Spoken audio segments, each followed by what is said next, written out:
এত শহীদের রক্তের পরেও এখনো পর্যন্ত ওই খুনিদেরকে উপদেষ্টা হিসেবে শপথ দেওয়া হয়।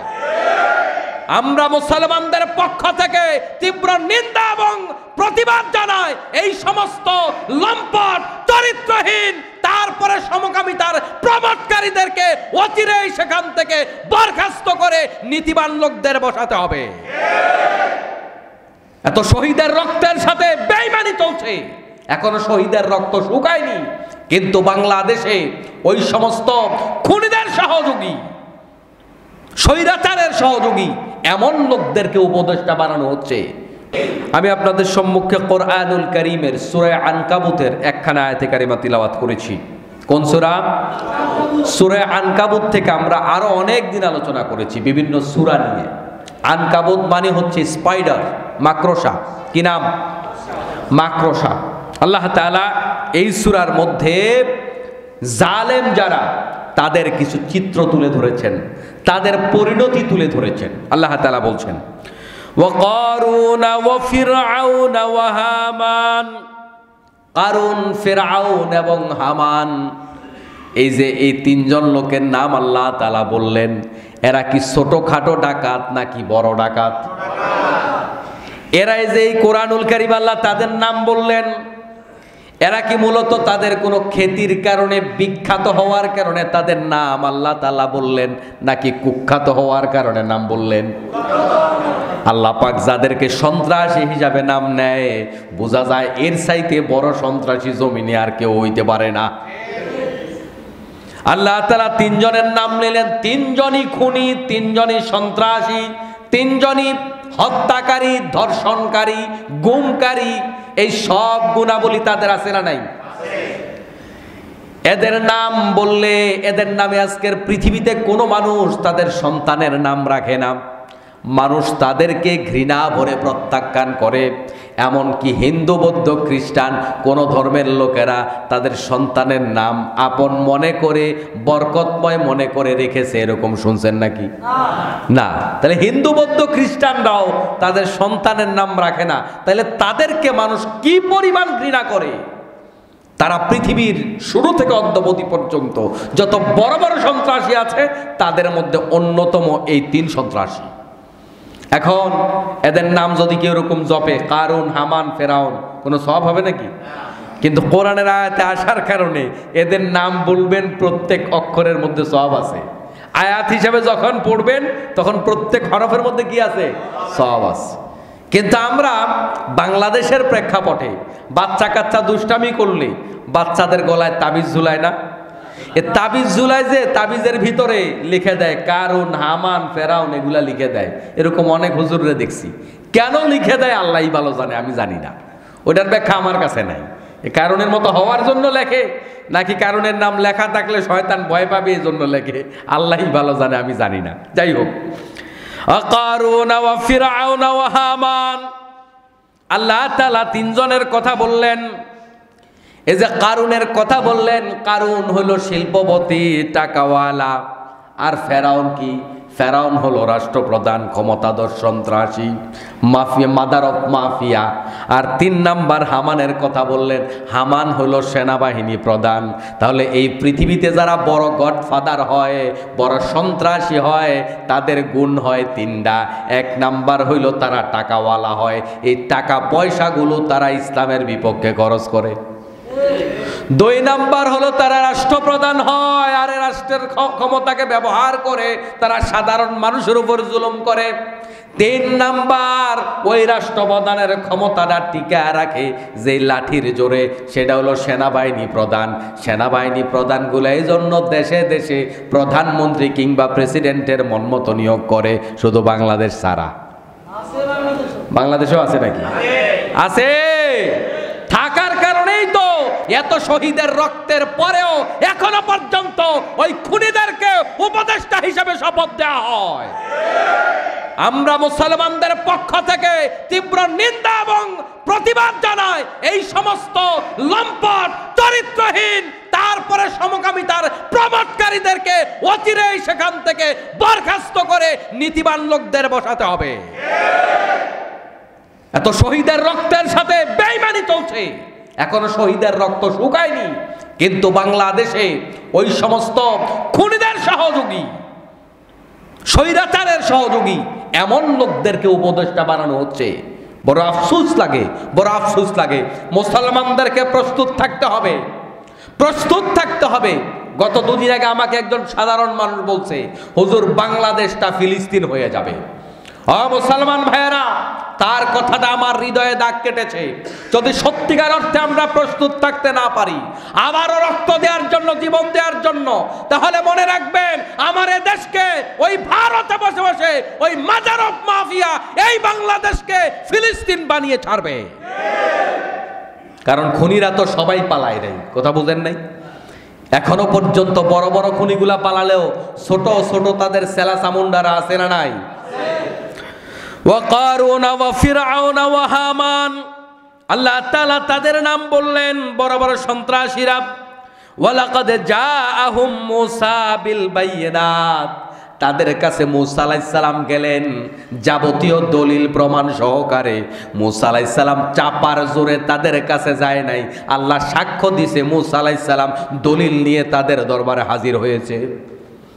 নবী রাসূলগণ দলিল প্রমাণ ছাড়া কথা বলে না, এটা নবীদের সুন্নাত। আর যারা ক্ষমতাওয়ালা তাদের কাছে দলিলের কোনো দাম থাকে না, কারণ তারা দলিল দিয়া কথা বলে না, দলিলের কথা তারা শোনেও না। তাদের কাছে দাম হইল ক্ষমতার, তাদের কাছে দাম হইল অস্ত্রের, তাদের কাছে দাম হইল টাকার। তারা আসলো টাকা নিয়ে একজন, একজন ক্ষমতা নিয়া, একজন অস্ত্র নিয়া। এই তিনজনের নাম আল্লাহ বললেন, তিনজনের কাছে তিন জিনিস আছে। একজনের কাছে আছে টাকা, একজনের কাছে ক্ষমতা, আর একজনের কাছে আছে অস্ত্র। আর মূসা আলাইহিস সালামের কাছে তিনটার একটাও নাই। মূসা আলাইহিস সালাম কি নিয়ে গেলেন? জাআহুম মূসা বিল বাইয়িনাত। আর মূসা আলাইহিস সালাম তাদের কাছে গেলেন দলিল নিয়া। কি নিয়া? আলেমদের কাছে তো আসলে এগুলাই থাকে, এরপরও আলেমদেরকে সন্ত্রাসী বানায়, আছে না নাই? গত 16 বছর কত জঙ্গি নাটক বাংলাদেশে হয়েছে। আফসোসের বিষয়, বাংলাদেশ থেকে কত ভালো ভালো আলেম, কত সাধারণ মানুষ, কত সেনা কর্মকর্তাকে এই একটা অস্ত্র দিয়ে দুনিয়ার থেকে বিদায় করেছে জঙ্গি নাটক। কথা কি বুঝতে পেরেছেন? কত মায়ের মুখ খালি হয়েছে শুধু জঙ্গি নাটক দিয়ে। মূলত জঙ্গি তো যারা হেলমেট বাহিনী, তারাই, যারা হাতুরা বাহিনী, তারাই তো জঙ্গি। এর বাইরে বাংলাদেশে আর কোনো জঙ্গি নাই। আপনারা যে আসতে বললেন, আপনাদের খালতো ভাই মামতো ভাই আছে নাকি ওখানে? ওরা ছাড়া বাংলাদেশে প্রকৃত অর্থে আর কোনো জঙ্গি নাই। আমার সামনে যারা বসে আছেন, বলেন তো আপনাদের এলাকার সবচেয়ে বড় মাদ্রাসা যেটা, ওই মাদ্রাসার মুহতামিম কিংবা প্রিন্সিপাল, তার কাছে জীবনে আপনি কখনো একটা অস্ত্র দেখছেন? বলতে পারবেন? দেখেন নাই তো, গোটা জীবনেও তো দেখেন নাই, এটা কনফার্ম আপনি। আমার মুসলমান ভাইরা দেখছেন, ঈদের দিন দেখছেন, আর কোরবানির ঈদের দিন দেখছেন, এই ছাড়া আর অস্ত্র দেখেন নাই আমার প্রিয় ভাইরা। কিন্তু ওই যে সন্ত্রাসী মাদার অফ মাফিয়ার লোকেরা হাতের মধ্যে অস্ত্র নিয়ে ওপেন করে, কিন্তু পুলিশ তাদেরকে গ্রেপ্তার করার সাহস পর্যন্ত করে না, ঠিক কিনা বলেন? আমার মুসলমান ভাইরা, আল্লাহ তাআলা তারপরে বললেন ফাস্তাকবারু ফিল আরদ, জমিনের মধ্যে তারা অহংকার করলো। মূসা আলাইহিস সালাম গেল তাদের কাছে দলিল নিয়া, আর তারা আসলো টাকা, ক্ষমতা আর অস্ত্র নিয়া।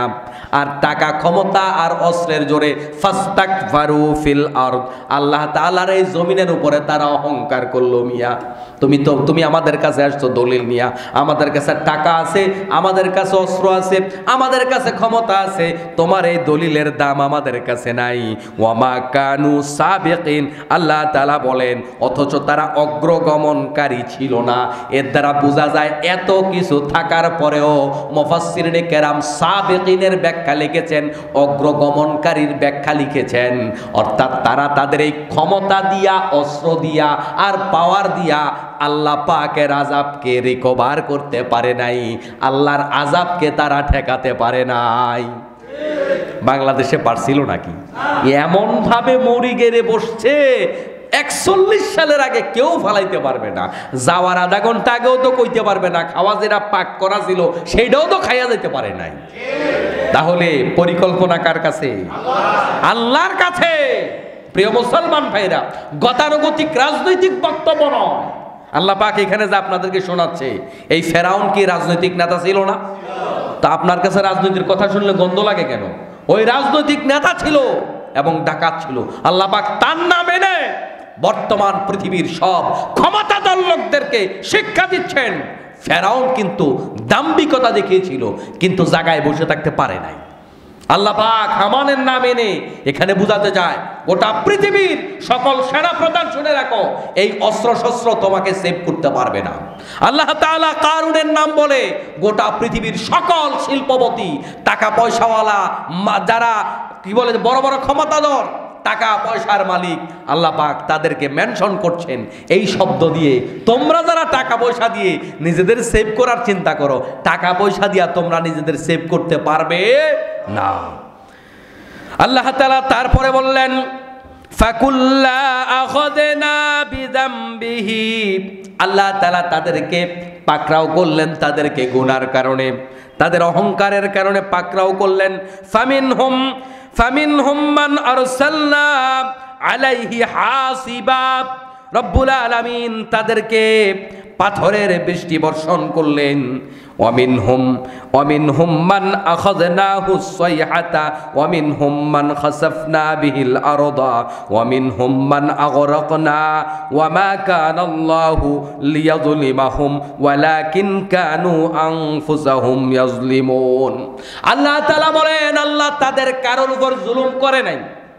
এই যে তাদেরকে বিভিন্ন ভাবে পাকড়াও করেছে, রব্বুল আলামিন বললেন, আমি তাদের কারোর উপরে পাথরের বৃষ্টি বর্ষণ করেছি, আকাশ থেকে পাথর নিক্ষেপ করে তাদেরকে হত্যা করেছি।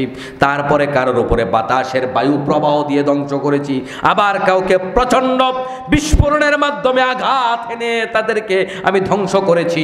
আবার কাউকে জমিনের মধ্যে গেঁথে ফেলেছি, জমিন দিয়ে তাদেরকে, মাটি দিয়ে তাদেরকে আমি আল্লাহ তাআলা চাপা দিয়েছি। আর এই সব করেছি তাদের পাপের কারণে। আল্লাহ নিজে জুলুম করে নাই, বরং তারাই নিজেরা নিজেদের উপর জুলুম করেছে।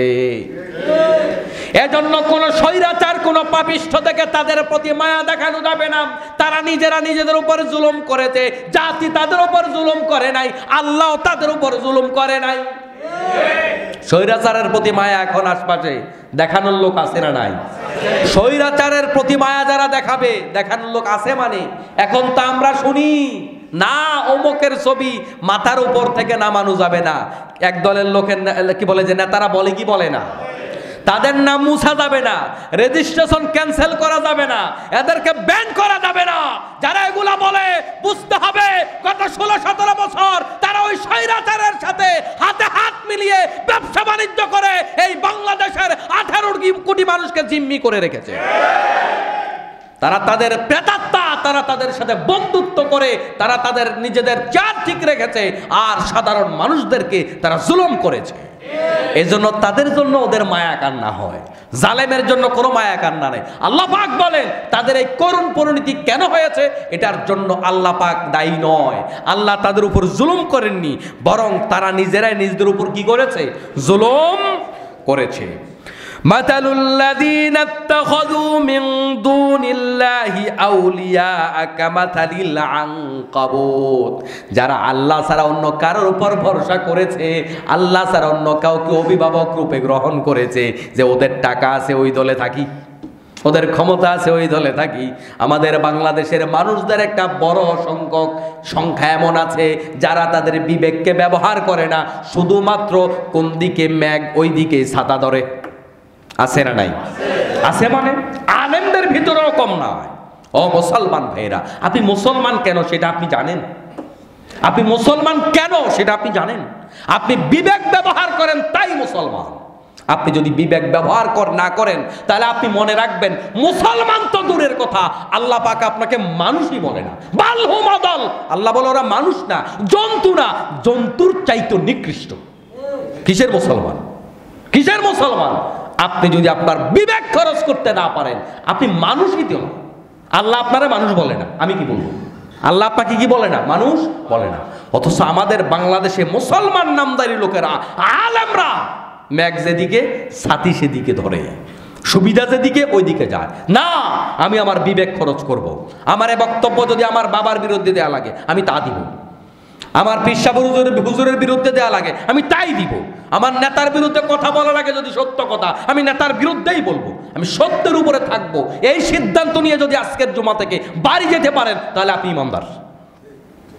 আর যদি চিন্তা করেন না গতানুগতিক ওয়াজ শুনবো আর এখানে আইসা এটা জিমাবো, ওই জুমানুর মসজিদ এটা না, অন্য জায়গায় নরম তরম ওয়াজ এগুলো আমি পারি কম, কথা বুঝতে পারছেন? ওগুলো আমি একটু পারি কম আর কি, ঠান্ডা ওয়াজ আমি পারি কম। আমার মুসলমান ভাইরা, নরম নরম জিলাফির ওয়াজ করে আপনারে খুশি করে দিলাম, আর হাসরের মাঠে আমি মিথ্যাবাদীদের কাতারে দাঁড়ালাম সুবিধাবাদী কথা বলবার জন্য। আল্লাহ পাক জাহান্নামের কেচি দিয়ে আমার জিহ্বা কাটবে, এই কাতারে আমি থাকতে রাজি না। কেউ আমার রাখলেও রাখুক, বিদায় করে দিলেও দেখ, সমস্যা নাই, কিন্তু সত্য কথা বলতে হবে কি হবে না? প্রত্যেকটা মুমিনকে এই সিদ্ধান্ত নিয়ে পথ চলতে হবে। আল্লাহ তাআলা বলছেন, মাতালুল্লাযী নাত্তাখাযু মিন দুনিল্লাহি আউলিয়া কামাতালিল আনকাবুত, যারা এরকম আল্লাহ ছাড়া অন্যদের উপর ভরসা করে, তারা মনে করছে ভরসাটা না জানি কত শক্ত, আমারে আর ঠেকায় গে। আল্লাহ বলে কামাসালিল আনকাবুত, তারা হলো মাকড়সার জালের উপর ভরসা করছে। কিসের মতো? মাকড়সার জালের মতো তাদের ভরসা। মাকড়সার জাল কয়তলা ফাউন্ডেশন দিয়া বানায়, কত মজবুত, পানি পড়তে হয় ফুঁক দিলেই চলে যায়। আল্লাহ পাকের কথা কি সত্য না মিথ্যা?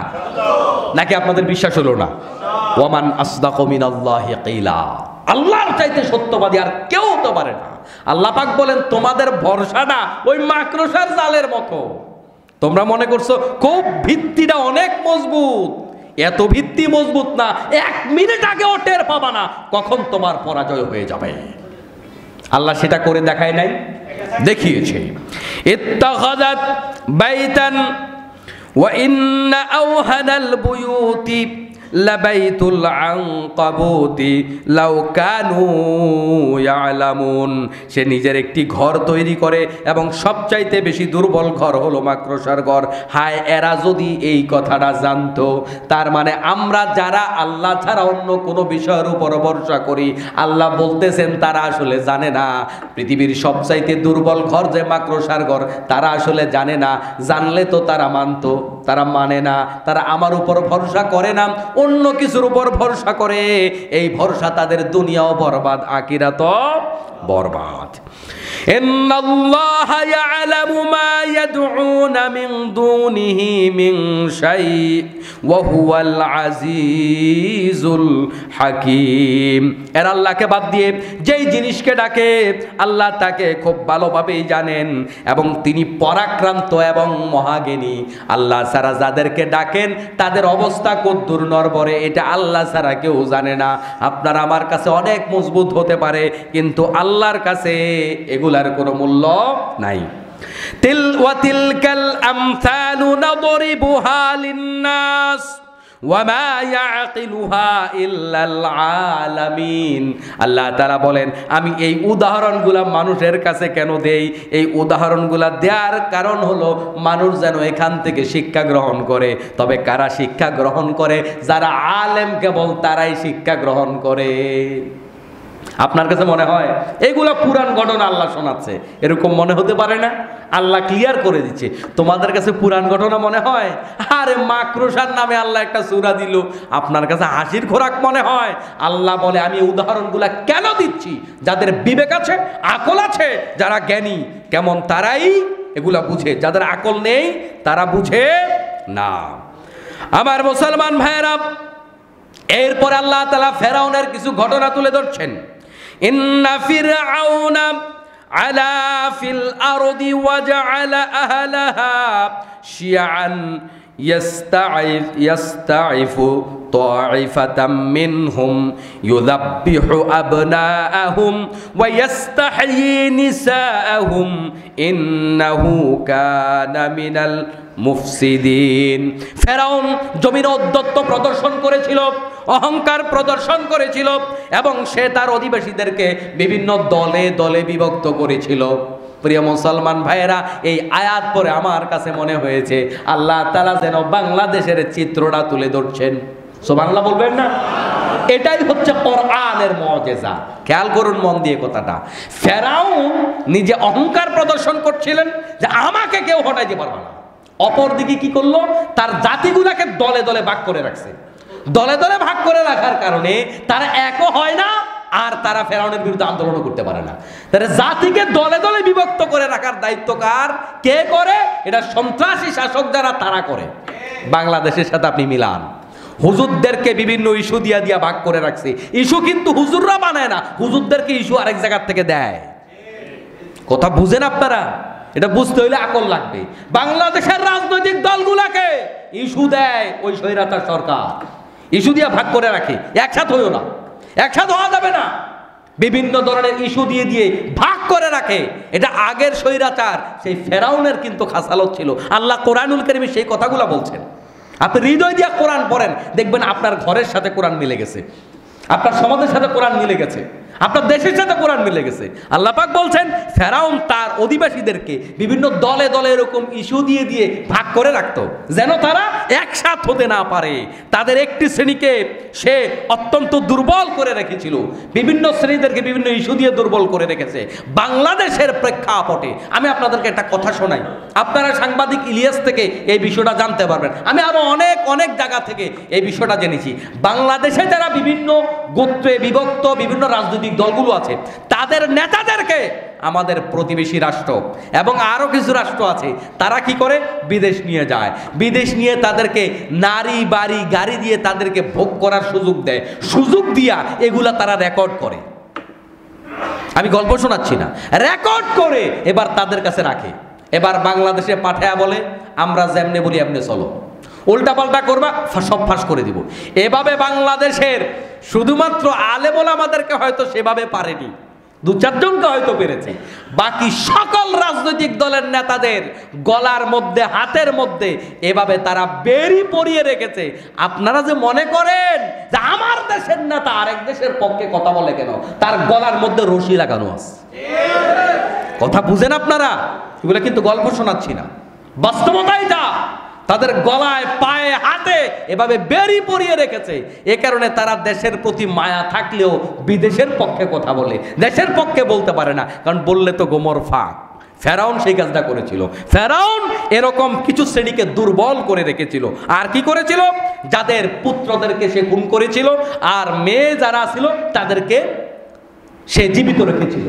যত ছেলে সন্তান আছে এগুলাকে সে খুন করেছে, আর যত কন্যা সন্তান আছে এদেরকে জীবিত রেখেছে। মানে ক্ষমতা হারাবার জন্য ছেলেরা দায়ী না মেয়েরা দায়ী হতে পারে? কে দায়ী হইতে পারে? ছেলেরা দায়ী হইতে পারে, মেয়ে দায়ী হওয়ার সম্ভাবনা কম। এটা ফেরাউনও বুঝতো। আমরা বাংলাদেশে খালি স্লোগান দেয় আর কি, নারীর ক্ষমতায়ন, নারীর ক্ষমতায়ন। স্লোগান শিখায় কে? শিখায় ভারত আর আমেরিকা। ভারত আর আমেরিকার প্রেসিডেন্ট কোনোদিন মহিলারে বানায়? বানায়? এবার বানাইছে নাকি আমেরিকা? আমাদেরকে খালি সবক দেয়, এই নারী ক্ষমতায়ন, নারীরে প্রধানমন্ত্রী বানাও, নারীরই খালি সামনে আগায় দাও। কিন্তু আমেরিকা দিছে? দেয় নাই কেন? দেয় নাই কেন?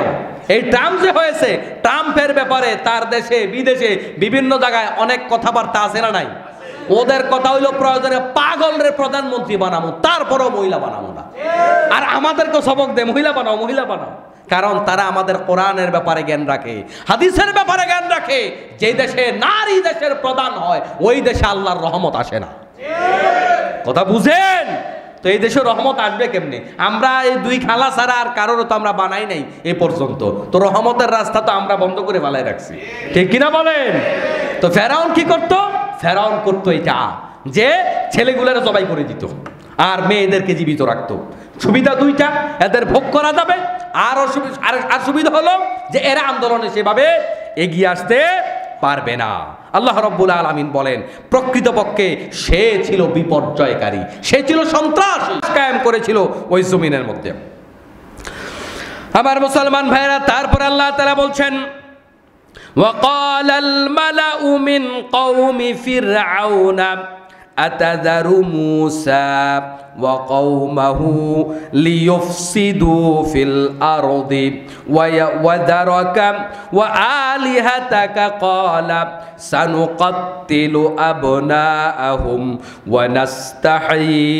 ونستحيي نساءهم وإنا فوقهم قاهرون।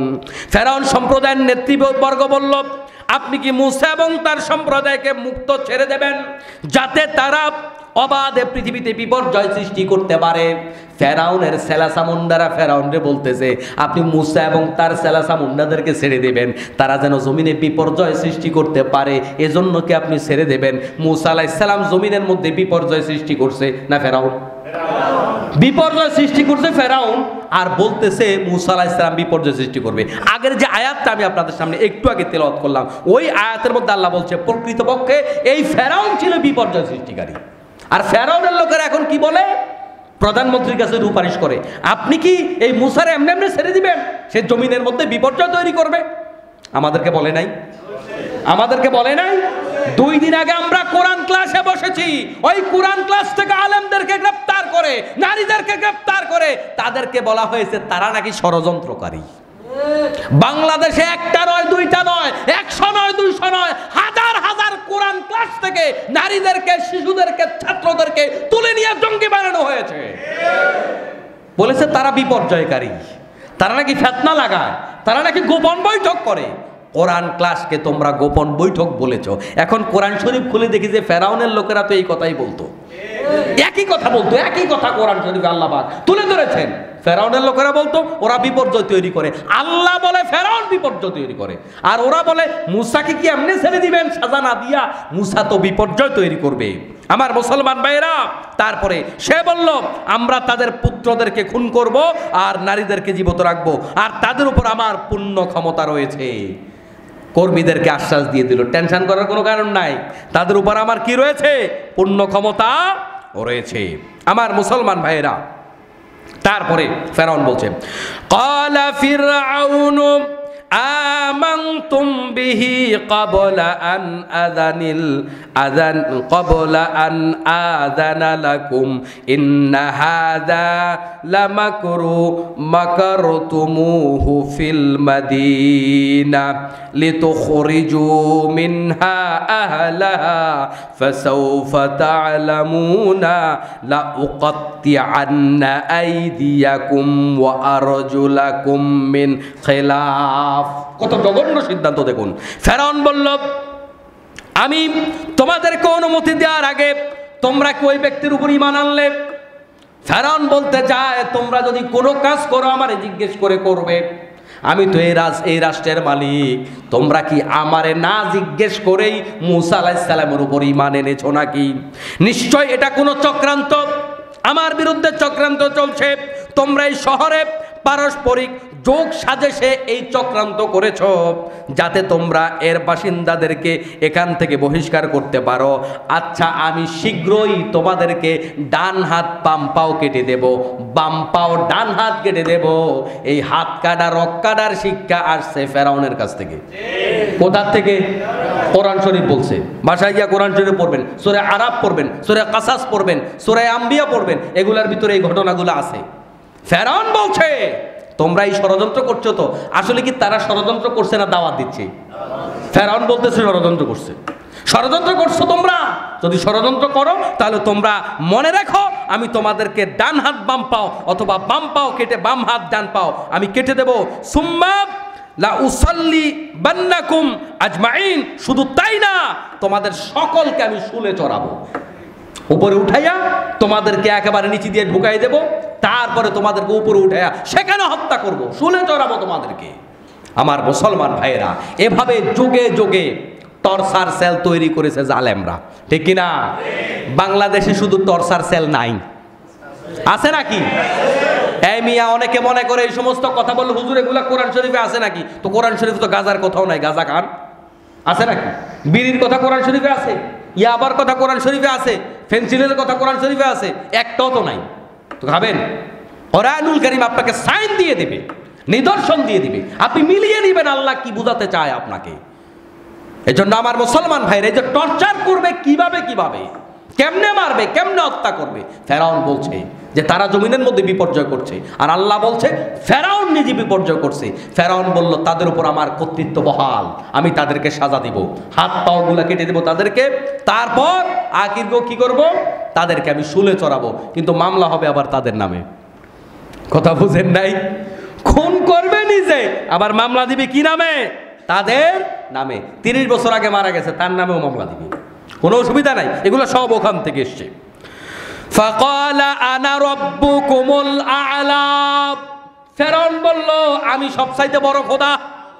নাউজুবিল্লাহ বলেন। ফাআখাযাহুল্লাহু নাকালাল আখিরাতি ওয়াল উলা ইন্না ফি যালিকা লাইবরাতান লিমান ইয়াখশা।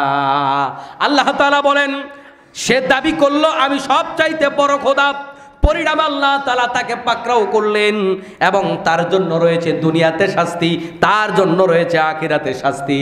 আর এখানে তাদের জন্যই রয়েছে শিক্ষা, যে ব্যক্তি আল্লাহ রব্বুল আলামিনকে ভয় করে। মুত্তাকিদের জন্য এখানে কিন্তু শিক্ষা রয়েছে। এই জন্য অনেকে মনে করতে পারেন হুজুর আজকের ওয়াজে আমার লাভ কি, আমি তো আর রাষ্ট্রপ্রধান না, আপনি পরিবারের প্রধান না। এখানে যেন আপনাকে অহংকারে পেয়ে না বসে। আপনি গ্রামের প্রধান না, আপনাকে যেন অহংকারে পেয়ে না বসে। আপনি মসজিদের সভাপতি না, আপনার যেন অহংকারে পেয়ে না বসে। আপনি গার্মেন্টসের মালিক, আপনি এমডি, আপনি ডিএমডি, আপনাকে যেন অহংকারে পেয়ে না বসে। আপনার কারণে যেন আপনার অধস্তন লোকেরা যেন জুলুমের শিকার না হয়ে যায়। আমার মুসলমান ভাইরা, এদিকে আমাদের খেয়াল রাখার দরকার আছে না নাই? আমার মুসলমান ভাইরা, তিরমিজির মধ্যে হাদিস এসেছে, আল্লাহর নবী সাল্লাল্লাহু আলাইহি ওয়াসাল্লাম বলেন মাজলুমের অশ্রু ফোঁটা এবং অন্তরের অভিশাপ জালেমের পতনের অন্যতম কারণ। আল্লাহর নবী সাল্লাল্লাহু আলাইহি ওয়াসাল্লাম বলেন তিন ব্যক্তির দোয়া আল্লাহ তাআলার কাছ থেকে কখনো ফেরত আসে না। কয় ব্যক্তি? তিন ব্যক্তির দোয়া আল্লাহ তাআলার কাছ থেকে কখনো ফেরত আসে না, 100% কবুল হয়। এক নাম্বার ইফতারের সময় রোজাদারের দোয়া। রোজাদার যখন ইফতারের সময় আল্লাহর কাছে দোয়া করে, আল্লাহ তাআলা রোজাদারদেরকে কখনো ফেরত দেয় না। আর আমাদের বাংলাদেশে ইফতারের আগে দোয়া করবার পরিবেশ থাকে না। যদি আনুষ্ঠানিক আয়োজন করে তখন দোয়া করে, কিন্তু ব্যক্তি পর্যায়ে ঘরে যখন ইফতারের আয়োজন হয়, ইফতারের আগে গালাগালি, মারামারি, ঠেলাঠেলি আছে না নাই? আমার মুসলমান ভাইয়েরা, ব্যতিব্যস্ততা কমিয়ে একটুখানি দোয়া ইস্তেগফার করার জন্য 2 মিনিট সময় অন্তত রাখবেন। মা বোনেরা এত বেশি ব্যস্ত হয়ে যায়, কখনো এই ইস্তেগফার এবং দোয়া করার মতো সময় রাখে না। 2 নাম্বার, আল্লাহর নবী বলেন ন্যায়পরায়ণ শাসকের দোয়া। ন্যায়পরায়ণ শাসক যখন আল্লাহর কাছে দোয়া করে, তার দোয়ায় আল্লাহ তাআলা বৃষ্টি দিতে পারে, তার দোয়ায় আল্লাহ তাআলা বিপদ মুক্ত করে দিতে পারে, তার দোয়ায় আল্লাহ তাআলা জমিনের মধ্যে নিয়ামত দিয়ে পূর্ণ করতে পারে। সুবহানাল্লাহ। কিন্তু ন্যায়পরায়ণ শাসক পাইবেন কই? দোয়া কবুল হবে কেমনে? দিনদার শাসক, দিনদার শাসকের কথা আল্লাহর নবী হাদিসে এই কারণেই বলেছে। তার মানে একটা সমাজের জন্য দিনদার শাসকের দরকার আছে না নাই? এটা রাসূল সাল্লাল্লাহু আলাইহি সাল্লাম মনে করে, তবে বাংলাদেশের মুসলমান মনে করে না। বাংলাদেশের মুসলমান মনে করেন আমি নামাজ রোজা করি, অসুবিধা নাই, কিন্তু নবী যেটা বলছে আরে বলছে আর কি, সমস্যা নাই। আমার মুসলমান ভাইয়েরা, আপনার আমার দোয়ার চাইতে একজন দিনদার শাসকের দোয়া আল্লাহর কাছে বেশি গুরুত্বপূর্ণ। আল্লাহ নবী বলেন তার দোয়া ফেরত দেওয়া হয় না। আর 3 নাম্বার হচ্ছে মাজলুমের দোয়া। অনেক মাজলুম পৃথিবীতে আল্লাহর কাছে দোয়া করে, অনেক সময় দেখা গেছে দোয়া কবুল হয় না। এরকম আপনারা মনে করেন, আমরা মনে করি। তবে মনে রাখবেন দোয়া সব কবুল হয়, তবে আল্লাহ পাক অনেক সময় একটুখানি ধৈর্য ধারণ করে, একটুখানি সুযোগ দেয়। জালেমদেরকে আল্লাহ তাওবা করার সুযোগ দেয়। আল্লাহ জালেমের উপরে জুলুম করে না। সুবহানাল্লাহ বলেন। আল্লাহ পাক এমন সত্তার নাম, তিনি জালেমের উপরে কি করে না? জুলুম করে না। এজন্য আল্লাহ পাক জালেমদেরকে সুযোগ দেয় দোয়া করবার পরেও, যেন তারা হেদায়েত প্রাপ্ত হয়। কিন্তু যখন তারা সীমা লঙ্ঘন করে, তখন আল্লাহ পাক এই মাজলুমের দোয়ার পরিণতি তখন আল্লাহ পাক দেখায়। অন্য হাদিসের মধ্যে এসেছে, বুখারীর বর্ণনা, আল্লাহর নবী সাল্লাল্লাহু আলাইহি ওয়াসাল্লাম বলেন মজলুমের বদদোয়াকে ভয় করো, কেননা মজলুমের বদদোয়া আর আল্লাহর মাঝে কোনো ধরনের পর্দা থাকে না। মজলুম যখন বদদোয়া করে সাথে সাথে লেগে যায়। আমাদের মাঝে অনেক মানুষ এমন আছে যারা দেখবেন রিকশাওয়ালা, গরিব, ঠেলাওয়ালা, কুলি, সাধারণ পাবলিক তাদের উপরে জুলুম করে, আছে না নাই? 10 টাকার জায়গায় 5 টাকা দেয়, 200 টাকা চুক্তি করে 100 টাকা দেয়। ছোট মানুষ, গরিব মানুষ প্রতিবাদ করতে পারবে না, এজন্য তার পিছ পিছ ঘোরায়। তার অন্তরের যে বদদোয়া, ওই বদদোয়ার মাঝে আর আল্লাহর মাঝে কোনো পর্দা নাই। আপনি মনে করছেন আপনি বেঁচে গেলেন, কিন্তু আল্লাহর নবী বলে তার দোয়া কবুল হয়ে গেছে। এটার প্রতিদান আপনাকে আল্লাহ তাআলা দুনিয়ার মধ্যেই দিবে, ঠিক কি না? যারা জালেম তাদের জন্য 2টা পুরস্কার। কয়টা? একটা হলো দুনিয়ায়, একটা হলো আখিরাতে। জালেমদেরকে আল্লাহ তাআলা দুনিয়াতে কাউকে ছেড়ে দেয় না। একজন জালেমের নাম বলতে পারবেন না পৃথিবীতে, গোটা পৃথিবীতে তাকে আল্লাহ ছেড়ে দিয়েছে। নাম বলতে পারবেন? কিন্তু মানুষ এখান থেকে শিক্ষা গ্রহণ করে না। কোন জালেমকে আল্লাহ ছেড়ে দেয় না দুনিয়াতে, সকল জালেমকে আল্লাহ তাআলা পরিণতি দুনিয়াতে ভোগ করাইছেন। আরেকটা জিনিস আল্লাহ পাক দুনিয়াতে দেখায়, সেটা হচ্ছে পিতামাতার অবাধ্য যারা হয়, পিতামাতার সাথে সম্পর্কের ছিন্ন হয়, পিতামাতার উপর জুলুম করে এমন লোক যারা, তাদের সাজাটাও আল্লাহ দুনিয়াতে দেয়। আখিরাতে বাকি আছে, আখিরাত দেবে না এরকম নয়, আখিরাতেরটা তো বাকি আছে। জালেম এবং পিতামাতার অবাধ্য এই দুইটা শ্রেণীকে আল্লাহ তাআলা দুনিয়াতে জনগণের সামনে তাদেরকে সাজা দিয়ে আল্লাহ পাক দেখায়। এজন্য এই দুইটা জায়গায় ভুল করা যাবে। পিতামাতা যখন বয়স হয়ে যায়, মাঝে মাঝে পিতামাতারাও সন্তানদের উপর জুলুম করে, ভুলক্রমে জুলুম করে, জ্ঞানের কমতির কারণে জুলুম করে, আবেগী হয়ে জুলুম করে। তারপরও পিতামাতার প্রতি রাগ দেখানো যাবে না। মনে কষ্ট আসলেও সেটা মুছে ফেলতে হবে। পিতামাতার সাথে বেয়াদবি করা যাবে। আজকের জুমার শেষ শিক্ষা এটা নেন যে যতদিন বেঁচে থাকবো পিতামাতার সাথে বেয়াদবি করব না। কিন্তু পিতামাতা মাঝে মাঝে অনেক সময় একটু উলট পালট করতে পারে, ওই যে বললাম বয়সের কারণে করতে পারে। কেমন? আমি কদিন আগে আমার আব্বারে ডাক্তার দেখাইতে দিলাম, ডাক্তার বললো যে এখন একটু উল্টাপাল্টা কথা বলার সম্ভাবনা আছে। বলে যে আপনারা রাগটাগ করেন না, এটা ওষুধের কারণে বলবে, পাওয়ারফুল ওষুধ দেওয়ার কারণে অনেক সময় মাথা কাজ করবে না, বয়স হয়েছে তো আপনারা একটু সহ্য করবেন। তাহলে পিতামাতা যে মাঝে মাঝে সন্তানের উপর একটু জুলুম করে, এটা সবটা তাদের দোষ মনে করবার সুযোগ নাই। মাঝে মাঝে কি কারণে করে? মাঝে মাঝে এটা বয়সের কারণে করে, ঔষধের কারণে করে। এটা সন্তানদেরকে ধৈর্য ধারণ করতে হবে। আমরা যখন ছোট ছিলাম পিতামাতা ধৈর্য ধারণ করে নাই? করেছে কিনা? তাইলে আপনাকে আমাকে যেমন পালন লালন করতে গিয়ে ধৈর্য ধারণ করেছে তারা, তাহলে আমাদেরকেও এখন ধৈর্য ধারণ করতে হবে। এই দুইটা আযাব থেকে আমাদেরকে বেঁচে থাকতে হবে। বেঁচে থাকবো যতদিন, জুলুম করব না ততদিন। মাজলুম হব কিন্তু কারোর উপর জুলুম করে জালেম হব না। আল্লাহ তাআলা আমাদেরকে এই কথাগুলা থেকে, এই ফেরাউনের ইতিহাস থেকে আমাদেরকে শিক্ষা গ্রহণ করার তৌফিক দান করুন। আমিন। হাদা মা ইনদি ওয়াল ইলমু ইনদাল্লাহি আলাইহি তাওয়াক্কালতু ইলাইহি। আসসালামু আলাইকুম ওয়া রাহমাতুল্লাহি ওয়া বারাকাতুহু।